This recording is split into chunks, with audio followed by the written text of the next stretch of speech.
Hello friends, welcome to my channel Sunny lifestyle. তো friends, আজকে ছোটোর থেকে কীভাবে মানুষ করা উচিত সেই বিষয় নিয়ে তোমাদের সামনে কিছু কথা তুলে ধরছি। তোমাদের যদি ভালো লাগে তাও কিছু কমেন্ট করো, যদি খারাপ বলি কিছু সেখানেও কমেন্ট করে তোমরা জানিও। তো বন্ধুরা, আমি ক্লাস 12-এর পর থেকে বাচ্চাদেরকে পড়াই। ক্লাস 1 থেকে 7 পর্যন্ত পড়াতাম, কিন্তু এখন ক্লাস 2 থেকে 7 পর্যন্ত পড়াই। বাদবাকি ক্লাসও 2-3 বছর পড়িয়েছি। 8, 9, 10 শুধু আর্টস গ্রুপটা, অর্থাৎ বাংলা, ইংরাজি, ইতিহাস, ভূগোল এইগুলো। এখনকার সিলেবাস তো অনেকটা ইজি হয়ে গেছে। আমাদের সময়কার তো আরও টাফ সিলেবাস ছিল। ইতিহাস লিখতে হতো 2 পাতা জুড়ে, 2.5 পাতা জুড়ে, সেসব লেখা তো সব উঠে গেছে। তো যাই হোক, সেই একই কারণের জন্য প্রকৃত যে শিক্ষাটা আমার তো মনে হয় বাচ্চাদেরকে দেওয়া উচিত। আর বাবা মাকে পুরো ফ্রেন্ডলি হওয়া উচিত তো অবশ্যই, কিন্তু তার সাথে সাথে কিছুটা হলেও তাদেরকে শাসন করতে হবে যেটুকু দরকার।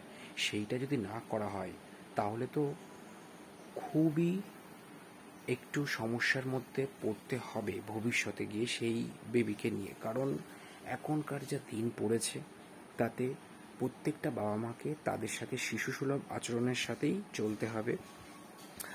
আর তাদেরকে একটু রেস্ট্রিকশন বলতে, খেলার টাইমে খেলতে দিতে হবে, পড়ার টাইমটাই ভালোভাবে যাতে মনোযোগ দিয়ে পড়ে সেটার দিকে লক্ষ্য রাখতে হবে। এমন না তাকে পড়তে বসিয়ে সে কী করছে সেটা ছেড়ে দিলাম। আগেকার দিনে যেমন আমাদের বাবা মারা আমাদের পাশে বসে থাকতো, আমাদের যথেষ্ট সময় দিয়ে পড়াতো, না পারলে তারাও মারতো, সেই মনোভাবটা এখনও রাখতে হবে।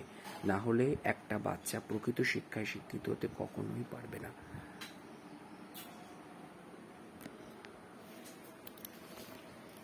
এটা আমার মনের ধারণা। এবং সকালবেলা 6টার মধ্যে তাদেরকে উঠিয়ে দেওয়া উচিত। তারপর একটু হলেও আধ ঘন্টা হলেও ফ্রি হ্যান্ড এক্সারসাইজ তাদেরকে করানো উচিত। আশপাশে যদি মাঠ থাকে তো খুবই ভালো, না হলেও ঘরের ছাদ থাকলে ভালো, নাহলে উঠোনের সামনে দিয়ে বা পাড়ার রাস্তাতে একটু হাঁটানো, তাদেরকে ঘরের মধ্যে নিয়ে এসে আবার ব্যায়াম করানো, এগুলো করানো উচিত। তারপর তাদেরকে মুখ হাত পা ধুয়ে দিয়ে, তাদেরকে ব্রেকফাস্ট করিয়ে দিয়ে তাদেরকে পড়তে বসানো ফার্স্ট কাজ। তারপর তাদেরকে স্কুলে পাঠানো। সানডে যেদিনকে ছুটির দিন সেদিনকেও এই রুটিনের কোনো চেঞ্জ হবে না। যে টাইমটুকু সে স্কুলে যায় তার থেকে একটু কম টাইম বাড়িতে পড়তে বসাতে হবে। এবং তারা কি করছে না করছে, তাদের মনে কি চলছে, বন্ধু সুলভভাবে মাকে হোক বাবাকে হোক তাদের সাথে আচরণ করে সব কিছু জানতে হবে, বুঝতে হবে। এইভাবে একটা শিশুকে বড় করে তুলতে হবে। এখনকার দিনে যে সিচুয়েশান, পড়াশোনার যে সিস্টেম, তাতে আরও বেশি বেশি করে আমরা যে আগেকার দিনে যে সমস্ত পড়া পড়েছি তার সম্বন্ধে তাকে গল্প শোনাতে হবে, সুন্দর সুন্দর গল্প শুনিয়ে তাকে বোঝাতে হবে। এইভাবে একটা শিশুকে আস্তে আস্তে বড় করে মানুষ করে তুলতে হবে এবং প্রকৃত শিক্ষায় শিক্ষিত করতে হবে। তো বন্ধুরা, এই কথাগুলো যদি তোমাদের ভালো লাগে বা যদি খারাপও লাগে তাহলেও কমেন্ট করে জানিও।